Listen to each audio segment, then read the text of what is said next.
We're trundling very quickly towards the end of semester now, so these last few weeks are really trying to take a kind of a bigger picture, essentially, of not just news and journalism, but the overall kind of communicative environment that all of this sits in as well. And of course, well, this might be a good time to talk about this with everything that's going on at Twitter and to some extent at Facebook and the other platforms as well, because that environment itself is, of course, very quickly changing and evolving as well. So we're seeing, we're kind of getting almost a live experiment, essentially, of how things work differently if some of the platforms that we've been very used to over the last few years disappear or change very drastically from what they used to be. So watch this space in some ways. And of course, those changes are far from over at this point. So we'll see further transformations and further possibly chaos as well going on with all of this. So this is, maybe a good time to talk about, well, what happens to the public sphere in this environment as these platforms change their rules, change the way that they operate. Sorry. Yeah, today the topic is the public sphere, and the point of this is that, of course, over the last few weeks, well, we've dealt last week with still the challenge of mis and disinformation, dealing with responding to what we call fake news, or really more broadly, malinformation, and so on, particularly also through the activities of fact checkers as one particular response to these problems. So that's another institution within the contemporary public sphere, of course, that's trying to fulfill a particular role, I guess, and counteract some of the disruptions. This week, as I say, we'll step back a little bit from that and think more broadly about the public sphere, possibly the public spheres plural, the structure of the contemporary media environment and what that means for how news and information is disseminated, is traveling, how people engage with news and other forms of relevant content in this kind of very multi-platform, multifaceted media environment. And the next step after that, which is a question that I've also been particularly interested in for some time now, is not just, well, what's the structure, but do we see within that structure any evidence of these deep forms of fragmentation, these deep forms of disconnection that some people have called echo chambers and filter bubbles. So how dysfunctional, essentially, is the contemporary public sphere? What does that mean for everyone's ability to keep themselves informed and participate meaningfully in society and democracy as well? So that's kind of the roadmap from here, and as I'm saying, this sort of gets us to some of the really big questions, and really questions that are very fundamental to the functioning of democracy, the functioning of our societies, because we have seen where this can lead when these systems are no longer functioning. We've seen this arguably in the US, we've seen it arguably in many other countries, not just countries that have already been struggling democracies, but also some of the very large countries that have always been positioned, rightly or wrongly, as sort of beacons of democracy, like the US, like the UK, that are very deeply troubled now. And the question really is that a result of the emergence of social media or other digital platforms, or is there something much more fundamental that's going on that needs to be addressed? So that's sort of the really big questions that we're getting to in these last few weeks of semester. But let's start then with, well, what is also a big question. What about the public sphere? Now, I've italicized the term "the" here because that's maybe the starting point. Is there, in fact, one public sphere that we're all in? Was there ever one public sphere that we're all in? Now,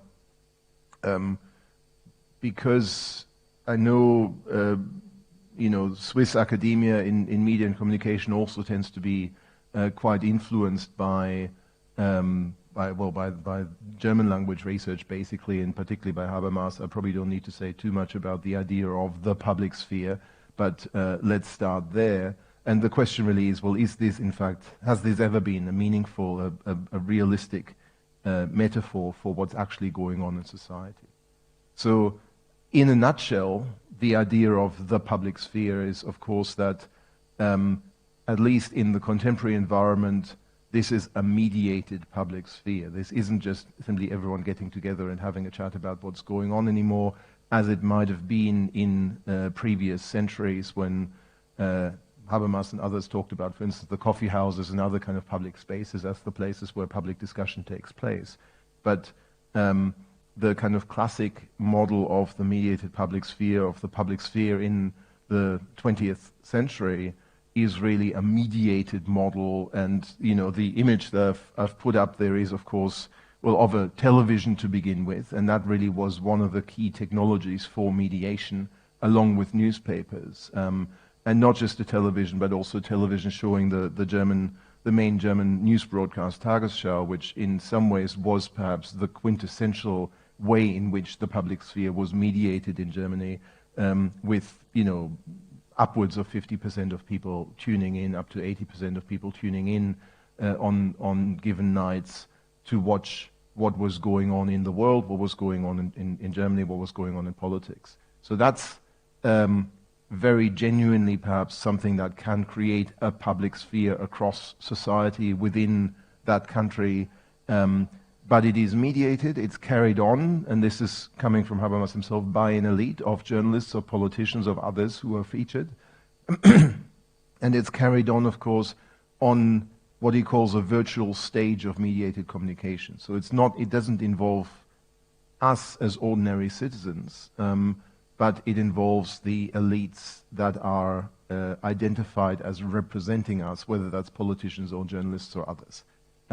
So that's really fundamentally the public sphere, as certainly in the second half of the last century, it was perhaps operating in real life.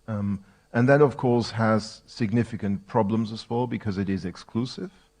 It means that ordinary people don't necessarily get a voice in it.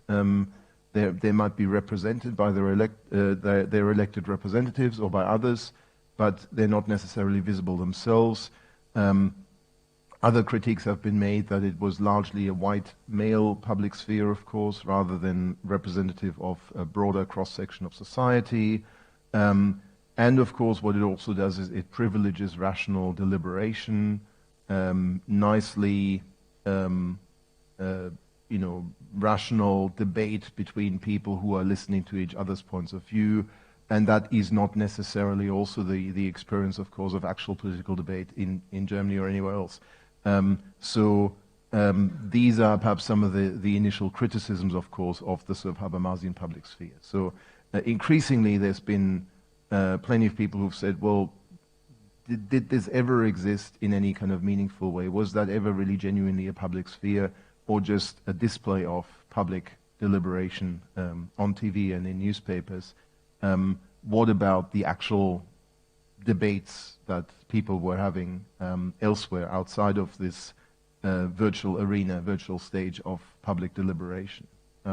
So the overall model, and you know I've been playing quite a bit with Midjourney as an AI-driven image generator, but the overall model actually of a public sphere, kind of, the metaphor kind of looks like this, I guess, really. The public arena at the center, and a lot of the audience basically standing around it, while at the center you have the elites, basically, the representatives of particular views, talking it out and being visible to everyone.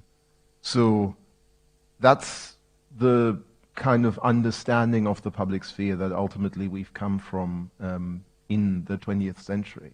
But of course, and here I will say it is in part driven by the technologies, perhaps, as technologies have changed, as we've moved away from television, from newspapers, from mass media with very large audiences, to a much more networked environment where there are many different platforms upon which this sort of thing might take place. It probably actually looks more like this. Lots of dispersed groups having chats amongst each other about the topics of the day, being maybe somewhat aware of each other or connected with each other, perhaps people moving around between different groups, between different platforms, between different communities. But ultimately, no longer that sort of general visibility of everything that's going on, no longer that central arena, that central stage upon which deliberation happens and public discourse happens, but a lot of public discourse that's networked together in some form amongst much smaller groups on different platforms in different spaces. So if that's the case, does the image of the public sphere still hold? Do we actually still have that sort of unified environment in which public participation, public debate happens, or is it much more fragmented with all the potential problems that this kind of fragmentation might also generate, of course? So is there still the public sphere? Is there still that sort of overarching kind of space? And increasingly from a lot of researchers, a lot of authors, the answer is, well, not really, but there are plenty of subsets of various sizes, plenty of, if you like, fragments, plenty of individual kind of spaces where meaningful public deliberation still takes place. So not so much the public sphere anymore in general, but within that perhaps some people have identified distinct public spheres, plural, that may be around broad themes, around politics, around culture. In Australia we talk about an indigenous public sphere, and in other countries with large indigenous populations as well, there's talk about an indigenous public sphere amongst the indigenous people. Or alternatively, of course, also we might have subset public spheres on the particular platform. So we use the term sphere, of course, to talk about the blogosphere, the Twitter sphere, maybe less the Facebook sphere because it just sounds weird, but we have these sorts of terms that have emerged. And in part that is because, yes, on Twitter there is still, in theory, or has been at least in the past, a kind of a global audience within which certain topics, whether it is the World Cup or whether it is the invasion of Ukraine or whether it is the protests in Iran or whatever else, they can still very much rise to prominence and visibility very quickly and generate a large audience around them, a large community that engages and discusses them. So that's essentially the first step of the fragmentation of the public sphere into much more platform-driven or topic-driven public spheres, plural, that may or may not intersect and overlap with each other in some form.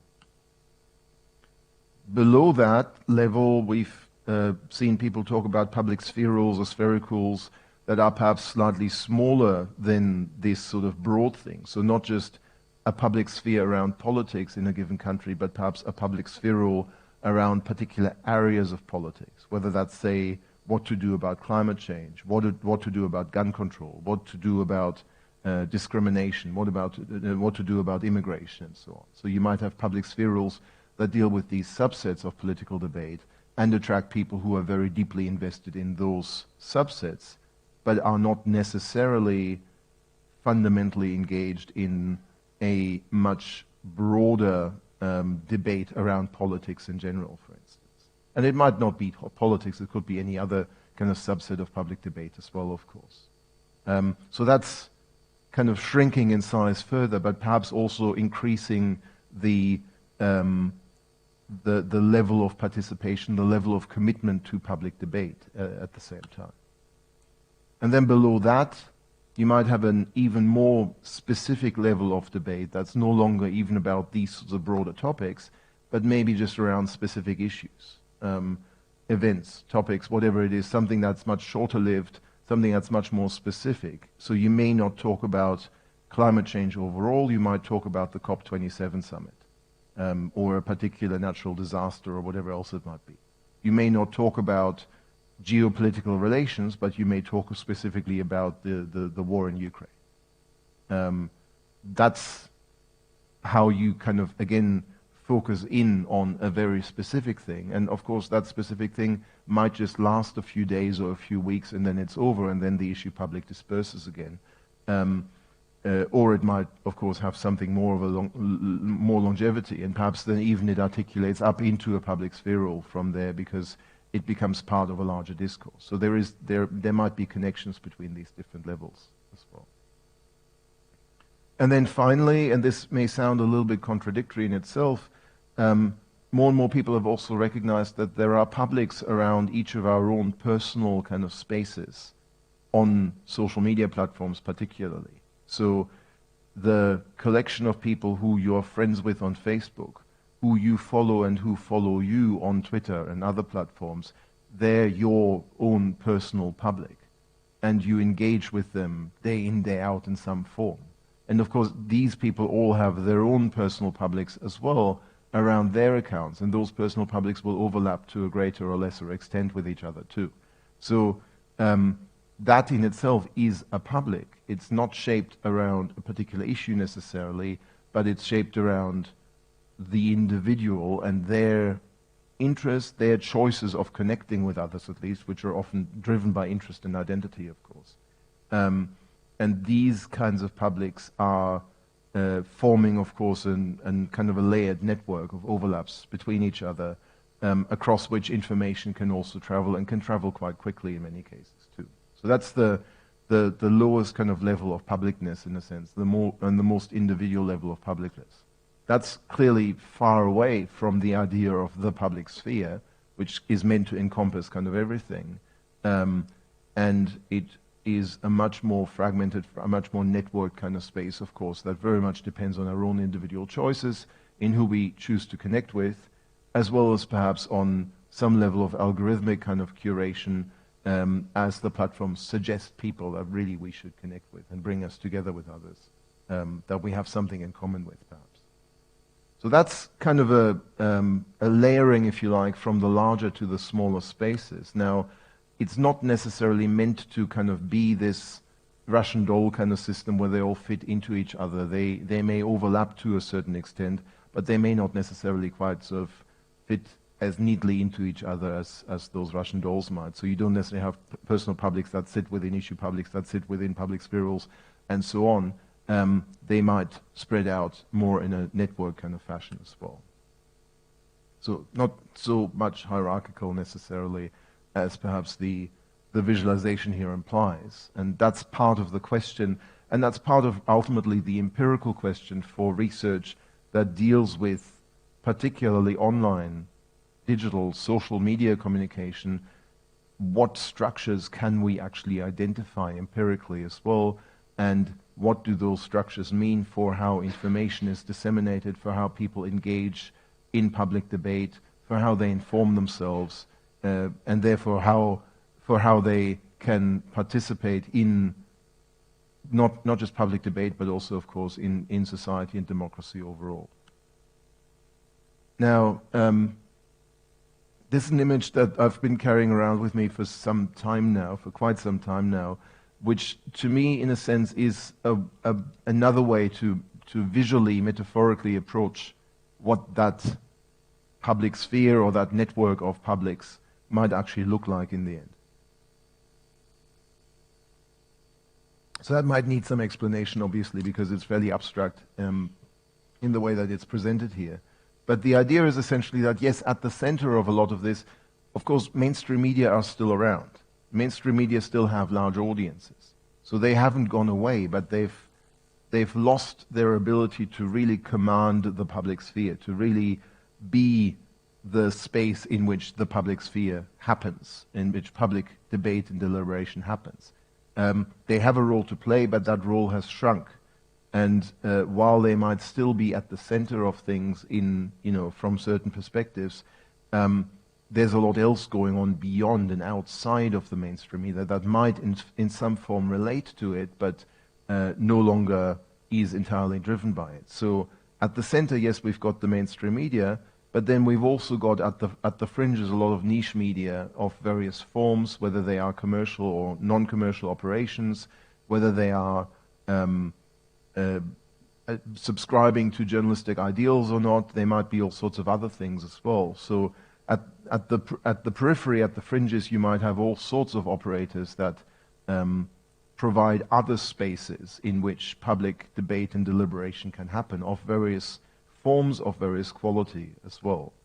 And of course, that's not all, because you've also simply got publics and communities that might not really operate through media platforms, mainstream or fringe, but on social media platforms, on other kind of spaces where it is possible to form publics and communities. And as you see there, of course, these kind of circles are shown here as overlapping with each other because they're never just communities and publics in themselves, but they're interconnected with each other as well. They're interrelated. People travel freely between them as well. People are part of multiple of these spaces at the same time. So there is plenty of interconnection between these things going on as well. And beyond that, even further outside of the visibility perhaps of these sorts of spaces, we've got everyday communication, whether that's online or offline. Of course, that also is part, and that's a much overlooked part in the sort of traditional Habermasian model of the public sphere. There's a really important role that everyday communication between ordinary people plays in forming opinions, in forming public opinion, in public debate and deliberation as well. Habermas, when he finally sort of recognized this, called this the wild flows of information, which is a kind of a nice term, I think.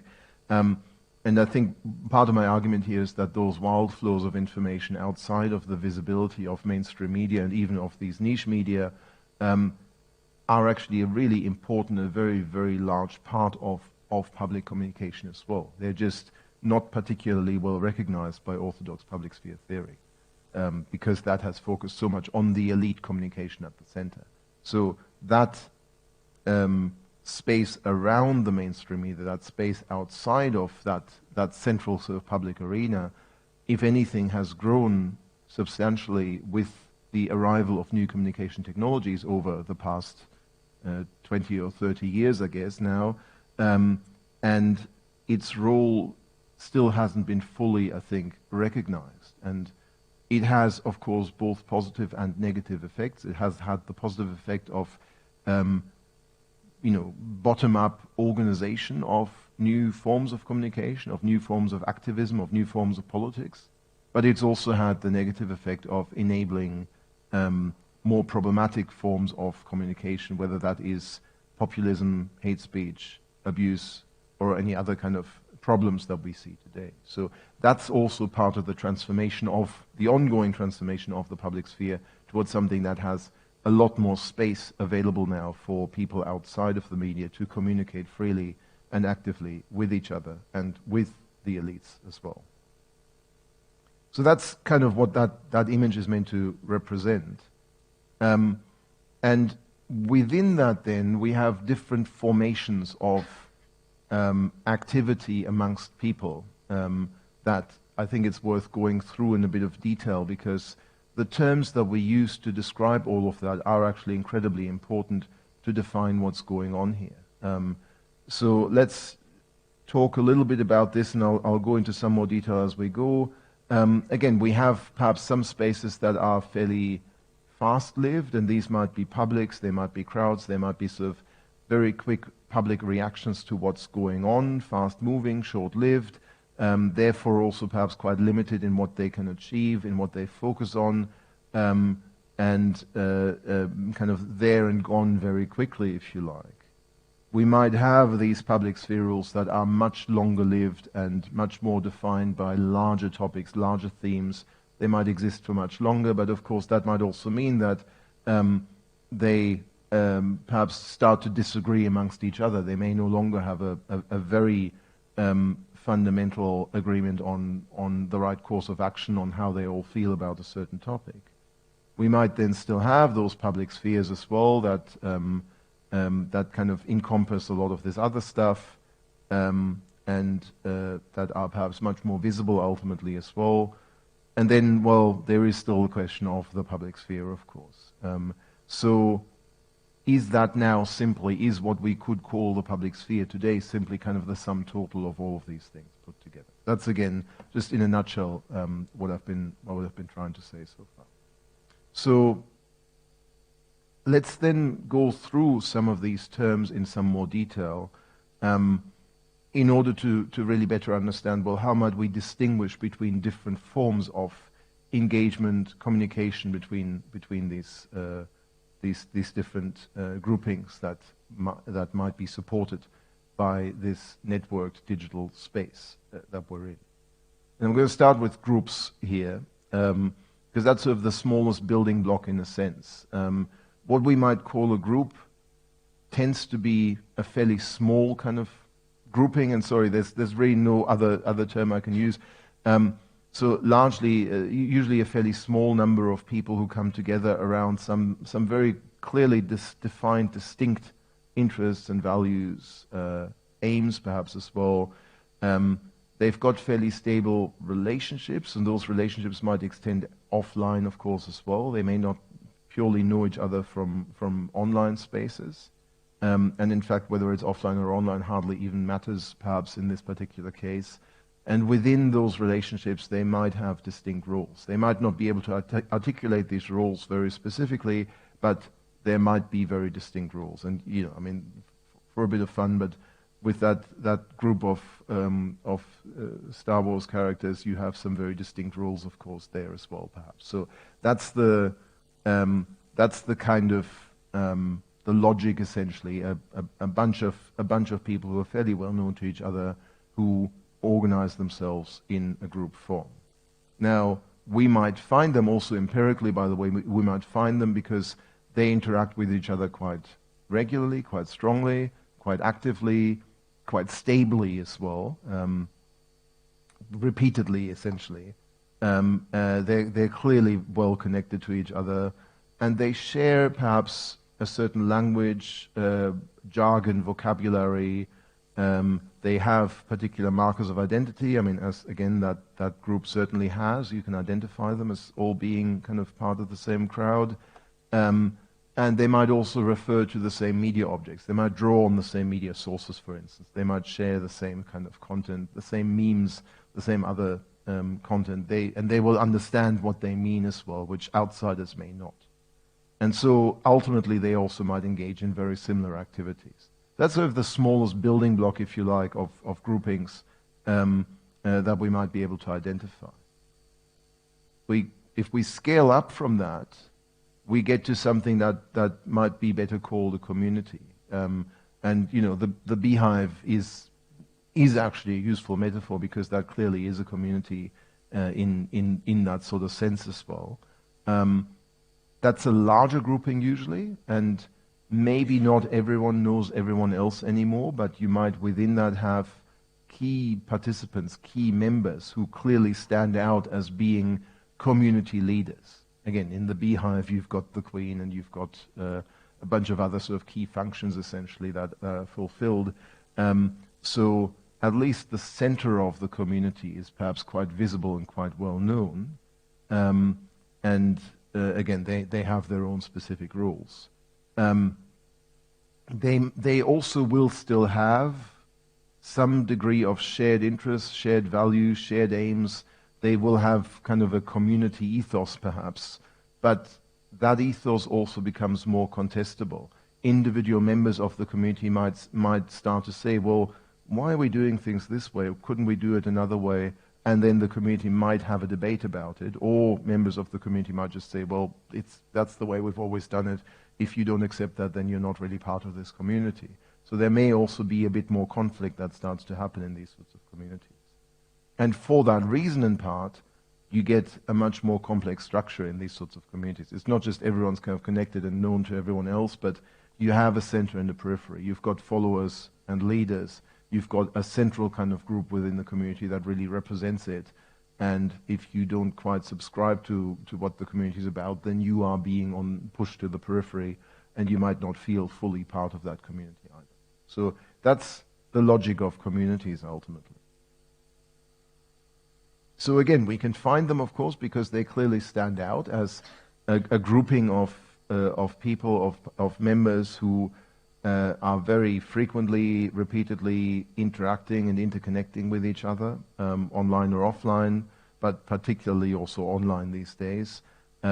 We might identify within that also who are the lead participants, who are the kind of the key leaders, of course, within that community, who have a lot more influence, a lot more role to play ultimately in that community. In fact, there are some approaches to distinguishing between the different members of a community by, for instance, looking at how much they contribute, how active they are. There are a number of different ways of looking at this. There is what's called the 1990 rule, that the core 1% of members are contributing the most messages, for instance, to an online community. The next 9% of members, of highly active members, are still fairly active, but less active than that center. And the rest of the other 90% of members are really there more to follow and to lurk rather than to actively participate. So that idea of, again, that distinction between creators, contributors, and lurkers, for instance, clearly defines a community. In a group, that's often a lot more level and a lot more equal amongst participants. You might also, by looking at the networks of these participants, examine the community as a community. It should stand out. If you're, for instance, if you're doing a network analysis of interactions, it should stand out as interacting much more amongst itself than with the outside world. And there's tools like the EI index, which calculates basically external versus internal interactions of a set of participants. So normally a community would have a lot more interaction amongst its members than with the outside world, but would not necessarily be disconnected from the outside world. And again, broadly, but maybe not as strongly as a group, it would share perhaps a set of language, jargon, ideas, memes, and so on. It would have markers of identity that it shares, and it might also still have a shared set of media objects that really define it as opposed to other communities. Now, if you think of a community, for instance, a problematic community like, say, QAnon, you clearly see that there are markers of identity that they use, that they have a lot of jargon that they use that is perhaps totally unintelligible to the outside world. But if you do get it, if you can use it in your own activities, then it marks you out as a member of that community, for instance. And you could say the same thing about all sorts of other communities as well, pro-social as well as anti-social communities. They stand out because they have a certain way of identifying themselves and interacting amongst each other that outsiders may not immediately get. It may be possible for outsiders to learn that language and understand those markers, but if you see it for the first time, you clearly feel, I'm not part of this. That's really quite a different space. So that's communities, and we've had now studies of online communities for the best part of 30 years, and they're starting to be reasonably well understood, and these are sort of some of the key aspects of how they operate. Then beyond that, there is quite a jump to something larger and less distinct, and that's crowds. And here the image is from the umbrella protests in Hong Kong from 2014 or so onwards, which now, of course, have been very much suppressed by the Chinese government. So that's a crowd. That's usually crowds are quite large, of course, but also less distinct in their membership. So, I mean, partly because they're holding up umbrellas here, but essentially you don't know who they are, and they may come from very different walks of life, from very different backgrounds. They may not all have the same ideals and ideas, except for, obviously, that they are for democracy in Hong Kong in this particular case. So you end up with a much looser gathering, essentially, of participants who come together around a shared kind of identity or interest, but they're not the same in everything else outside of the particular thing that they're gathering around. Crowds tend to be a lot more transient as well. They're not as permanent, as long-lasting. They might just, I mean, quite literally here, temporarily gather in one space, and that may be an online or an offline space in order to do something or make themselves visible in some form, but they may not necessarily remain together beyond that particular manifestation, that particular demonstration that they're engaged in at that particular point. So to identify them, they're much more defined, obviously, by having a larger number of participants. They would not work anymore as a community because there's simply too many people there, essentially, to build those community structures. They may be quite visible, and again, the example of the Hong Kong protest there is an example of that from the offline world, but it works online just as much. They might be very visible for a very limited period of time, and very clearly tied to a particular issue, they will during that time act in similar ways. An online crowd, for instance, might all use the same protest hashtag, whether that's things like Me Too or Black Lives Matter, and push the visibility of that issue that they all care deeply about. But they may not necessarily do much else that's coordinated amongst them. They will just try and push that to greater visibility, but otherwise they're not necessarily interacting all that much between each other. If you've ever been at a demonstration, you'll know that the point of it is not necessarily to have a big debate amongst yourselves, but really just to be there as a large group, to be visible in that space and promote a particular issue. But you're not going to come away from that probably having met a lot of new people and having had a lot of interactions with others, other than perhaps the people who are immediately around you. And so again, obviously, yes, they do have very much a shared language and shared identity markers, but those relate then very specifically to the particular issue that they're about in that particular point.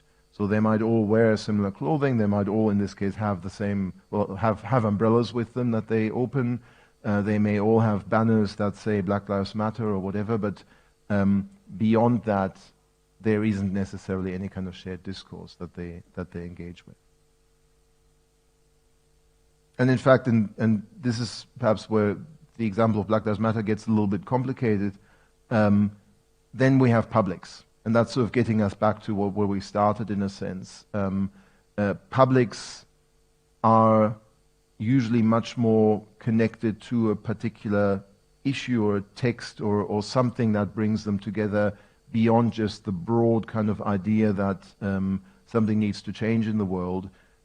So arguably Black Lives Matter, for instance, has moved from being simply a crowd to a public in which stronger forms of activism can take root again, in which there is more communication and coordination that's starting to happen as well. So publics, again, can form and dissolve very quickly. You can have ad hoc publics, you can have issue publics, of course, they're focused specifically around a particular issue. If you think of Black Lives Matter, for instance, well, that kind of gets kickstarted or got kickstarted by a number of the highly publicized deaths of African Americans at the hand of police in the US particularly. But it evolved from there, from the protest around the death of George Floyd, for instance, into something that's a bit more organized than that and is trying to highlight an issue in a much more sophisticated way as well.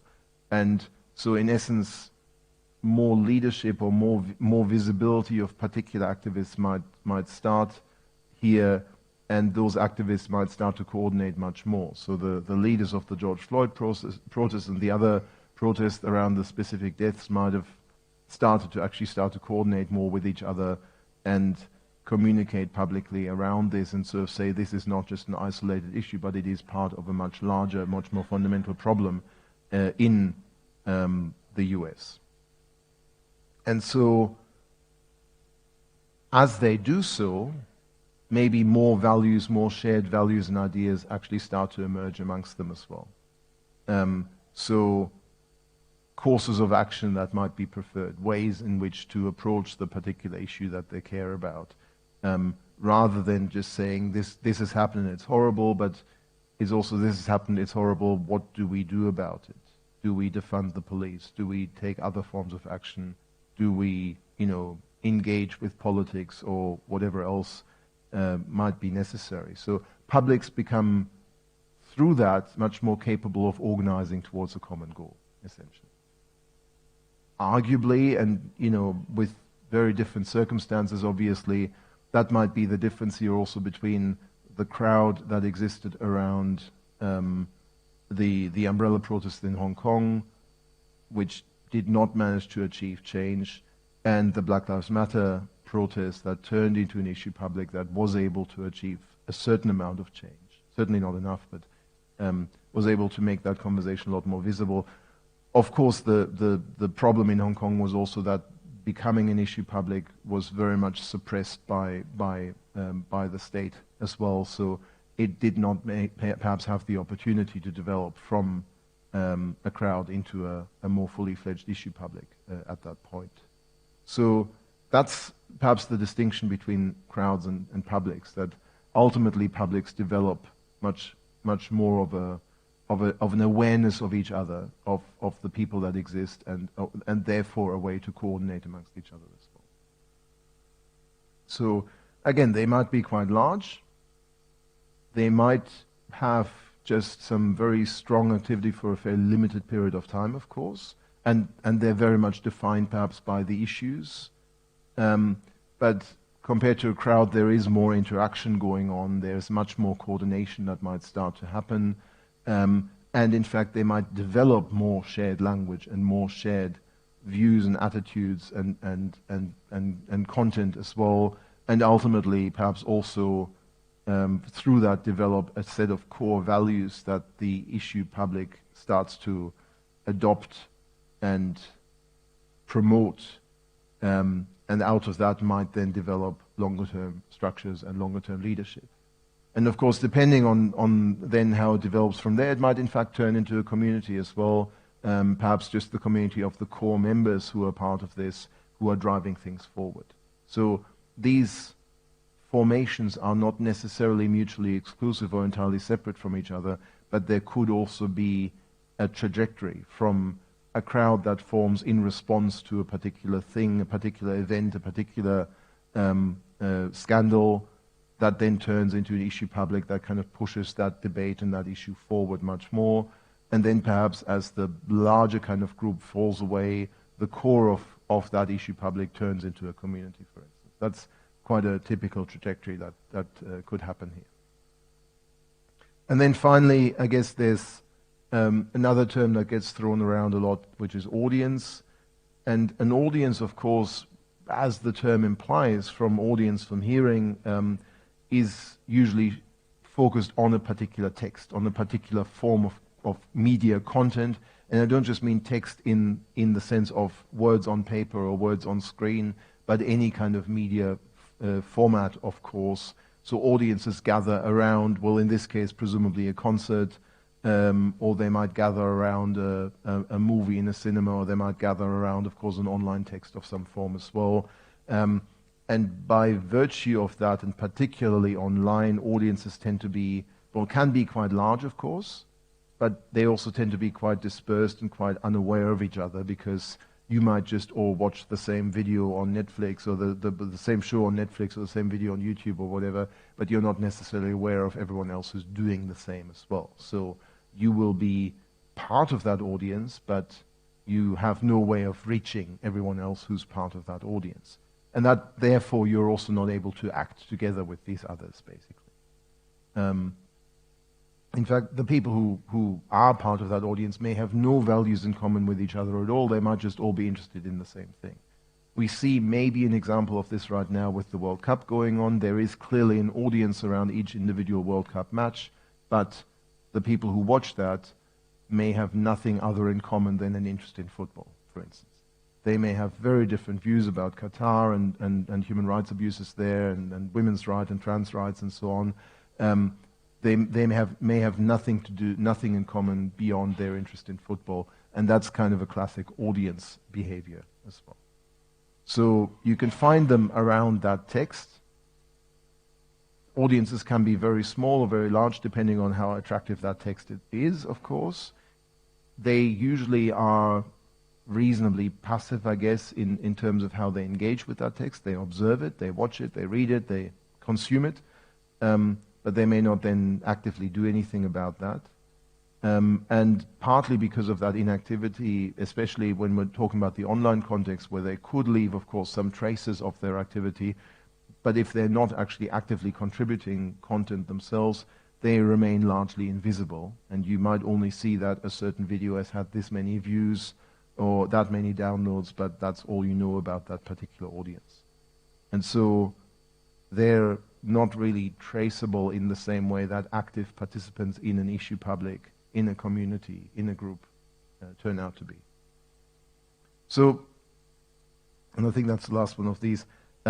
I've spent quite a bit of time going through all of these, obviously, because these are terms that we see very frequently in the research, in public debate more generally, and quite often they're actually used quite interchangeably. Crowd, audience, public, you name it, community. And that's a problem in many ways, because unless we've got clearer definitions for what we mean by these terms, unless we actually can distinguish, is that a community or just a crowd, we end up with some very confusing descriptions of what's going on, and we might misunderstand, in fact, what is going on as well. So the problem here is we actually do need these clearer and more precise definitions to understand, challenges, for instance, like what's happening on Twitter right now.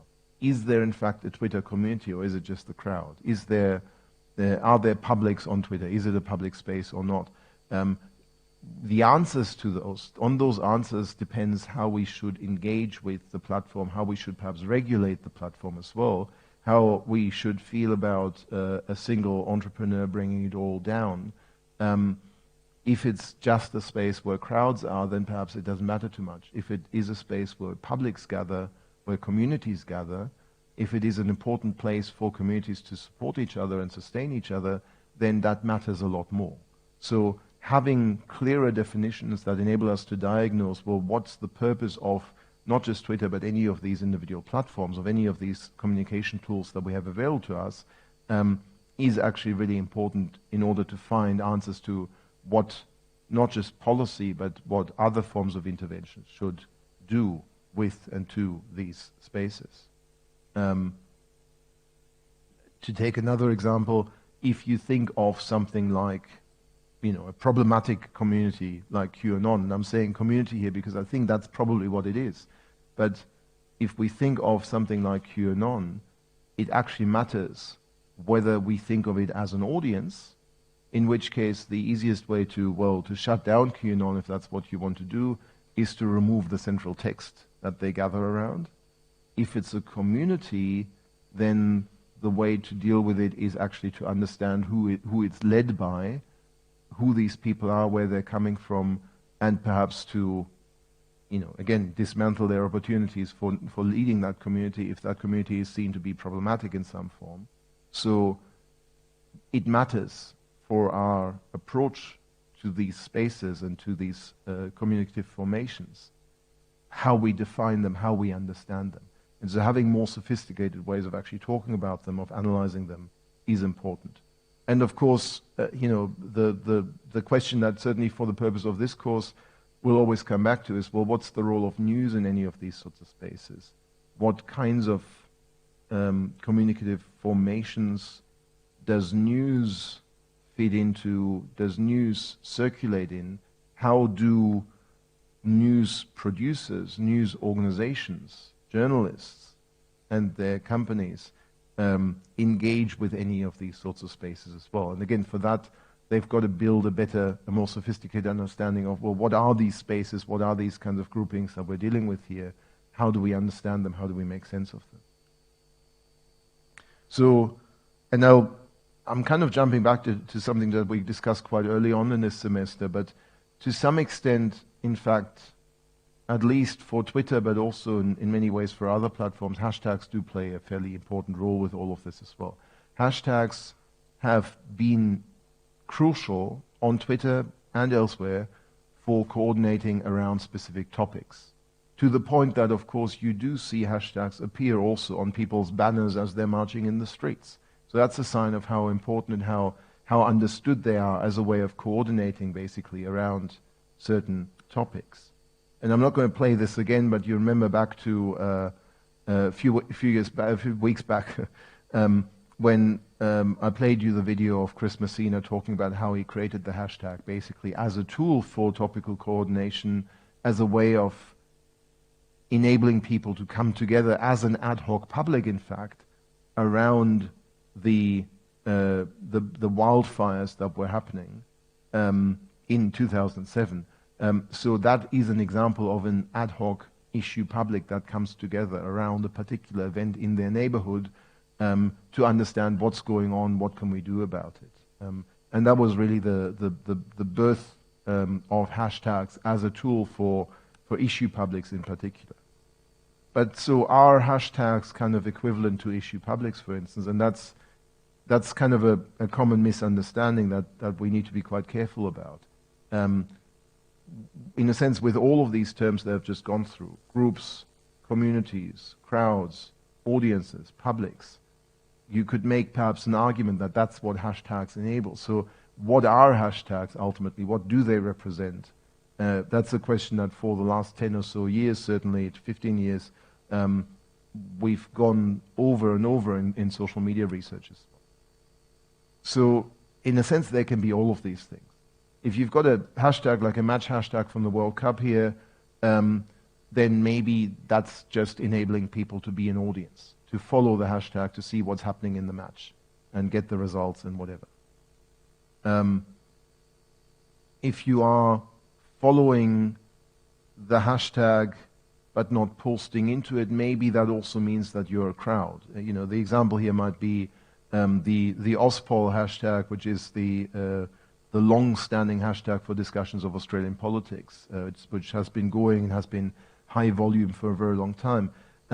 That's more, I think, than an audience, because it's not so much following a central media text like a football match via the hashtag, but it's actually following what some of the key people within that space are saying and what kind of media information might be circulating through that hashtag. So to me, that's more of a crowd than an audience, perhaps. It's more of a happening, in a sense, than simply everyone tuning into the same thing at the same time. Of course, they can be, and they often are, publics as well, where you have, again, Me Too, Black Lives Matter, perhaps as obvious examples, but also much smaller and more bespoke events, again, like the San Diego wildfires that started the whole hashtag thing back in 2007. They are certainly publics. They are certainly an opportunity for people to come together around a shared issue of interest. But of course, again, also if that continues for long enough and you have regular contributors who are always there and who start to get to know each other and fill particular roles, then they might also enable the formation of communities. So in some ways, Auspol, which I've talked about as a crowd, for some people also is a community. The regular 200 or so people who are always participating in this day in, day out, they're certainly a community. And everyone else around them is the crowd that watches them do what they do. So that's again where things get a little bit more complicated. And of course, if those communities are simply quite small, if it's a much smaller set of people, then maybe they're simply a group and they use the hashtag to coordinate amongst themselves. So another example, and I'm sorry, I'm using Australian examples here that you've probably not come across before, but there is a group in Australia called Ag Chat Oz, which is a chat community for farmers, agricultural technicians, to some extent climate change activists and others who talk basically about agriculture in Australia. And this is genuinely a group of people who use the hashtag to coordinate and regularly at certain hours every week come together, go on Twitter, go onto the hashtag and use this as a kind of a way to communicate with each other. So that to me is much more of a group than simply a broader community. This is a much smaller kind of grouping of people who come together to be social with each other and exchange the latest news. So that to me is perhaps more of a group than a community, although you may also make an argument that this is grown enough to be a community. So in a sense, the hashtag can be all of these things and nothing. So part of, again, the problem in social media research is that we sometimes see hashtags and say, well, that's a community, or that's an issue public, or that's whatever. But the question really is, well, does the data bear that out? Can we actually prove that from the observation of these hashtags themselves, or are they used in some very different ways? So not every hashtag is a community. Certainly not every hashtag is an issue public. And you've even got hashtags that are purely used in a symbolic kind of way without any kind of thought to gathering people around them. So that also happens. And of course, and getting back a little bit again to what we've been talking about maybe over the last few weeks as well, in personal publics too, there are certain structures that emerge amongst these personal publics. So again, and I think I showed this to you a few weeks back as well, we're all currently encouraged, of course, to share the news by news organizations. This is from a satirical show in Australia with all of the buttons that you could possibly click, and some that they probably just invented for the purpose. But we see these sorts of buttons to share on Facebook, on Twitter, on anywhere else all the time. And so information travels through our personal networks, of course. And sorry, this is a slightly less appealing image perhaps from Midjourney, but I just asked it to generate an image of networks amongst personal publics. So you've got all of these individuals, they're represented by some very weird avatars, and the connections between them and the way that information travels between them. So it's not just that we might share information on our personal publics, on our personal profiles, but they then also travel amongst us, of course. And so all of our individual personal publics generate that network for, again, what Habermas has called the wild flows of messages, well outside the public sphere itself, well outside the visibility of mainstream media, but information travels, and a lot of information, a lot of news actually travels there day in, day out. If you look at your own personal social media feeds, you'll see bits of news mixed in with everything else that's going on there as well all the time. So people do share news all the time, and that again provides a space through which news travels, well outside even groups and communities and publics and audiences and crowds, but amongst just our own personal networks as well. And that kind of adds up to a much larger network, of course, that really covers almost all of us who have some form of social media account, whatever platform we are on. Of course, it travels between platforms as well, because many of us are active on multiple. So that's then getting us to the networked public sphere. And I think, again, did I show that image to you previously? I think I did. So that's what we mapped some years ago of the Australian Twitter sphere as a network of personal publics, where we mapped simply people's follower connections amongst each other. So the way that each account was connected to each other account in the Australian Twitter sphere. And that's ultimately the full extent of that network that I was trying to show with those AI images from Midjourney. That's what it looks like ultimately in real life, or looked like in real life, at least in 2016. It would be interesting to repeat this now as Elon Musk is taking over Twitter, to see how many of these connections might be severed, how many accounts might go dark because they no longer want to be in that space, and perhaps how many others have come along as well because they really want to be in a network controlled by Elon Musk. So this changes all the time, of course, as well. It doesn't stand still, and this is just one temporary snapshot of the structure of that network amongst personal publics through which information can travel, and can travel quite widely. So what? Why is that important? Why do we ultimately care about this? Well, we need to care about this because this is ultimately the environment that we operate in now. We no longer have the public sphere that is controlled by the mainstream media only, or that where the mainstream media even play the largest role.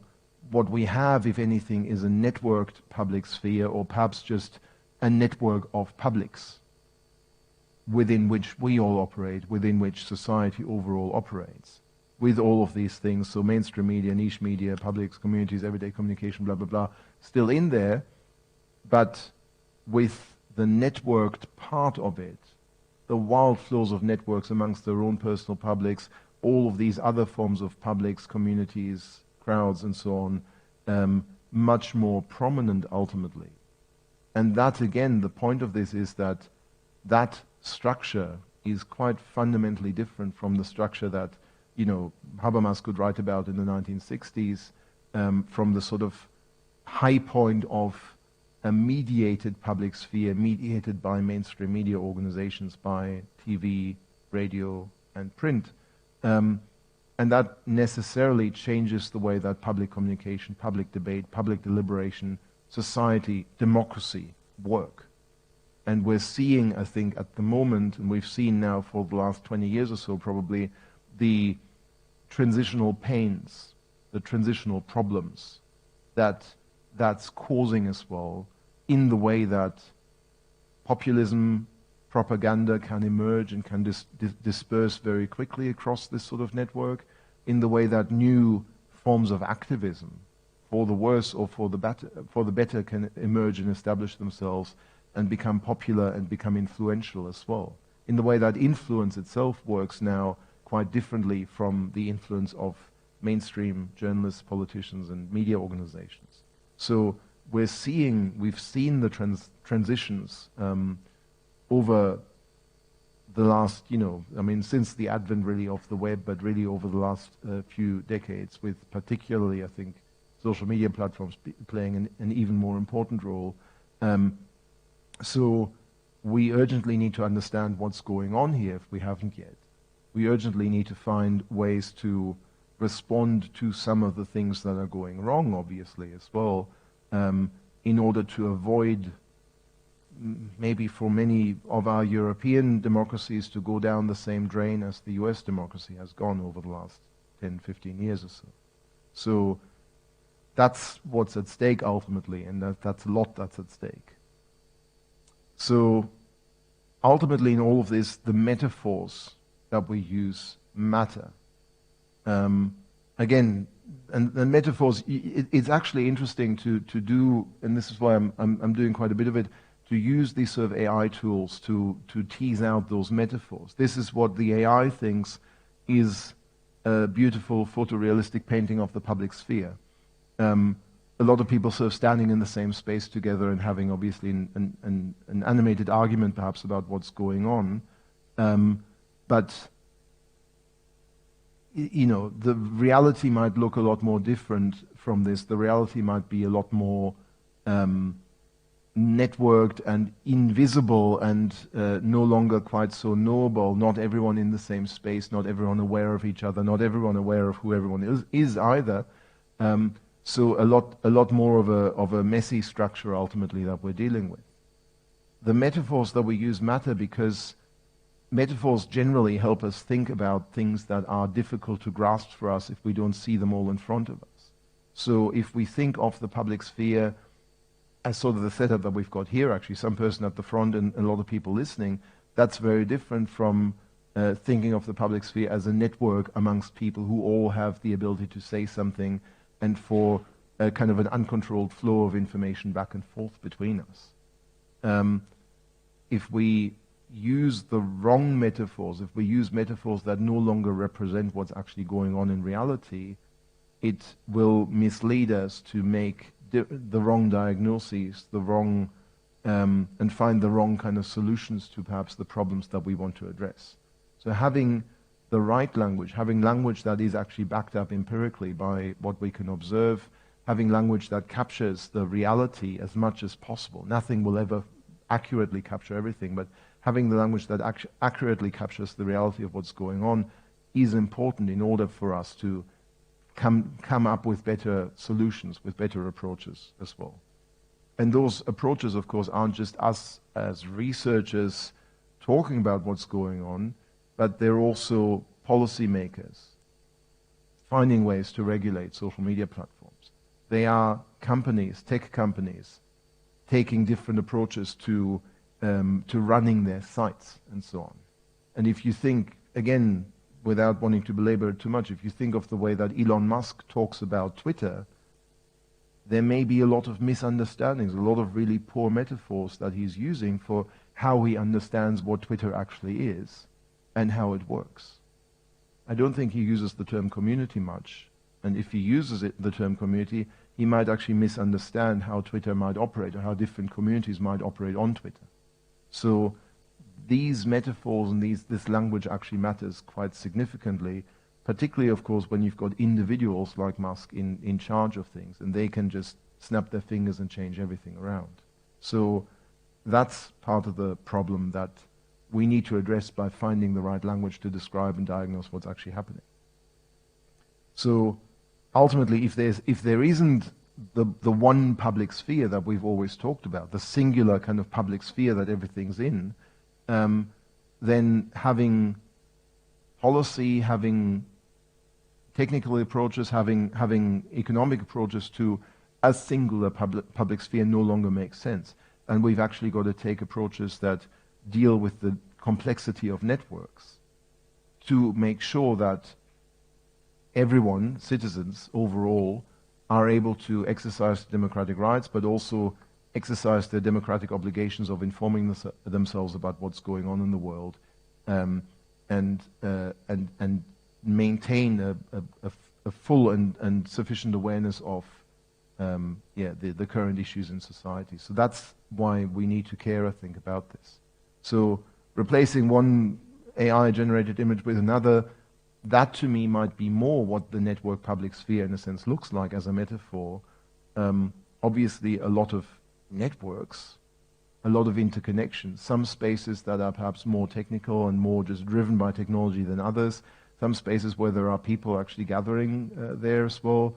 I don't want to, just have some nice images and sort of say that's what it looks like, but that's essentially the kind of debate that we need to have. Well, what images, what descriptions, not just graphical images, but what metaphors, what images in our words, in our descriptions also best capture the actual structure of what's going on.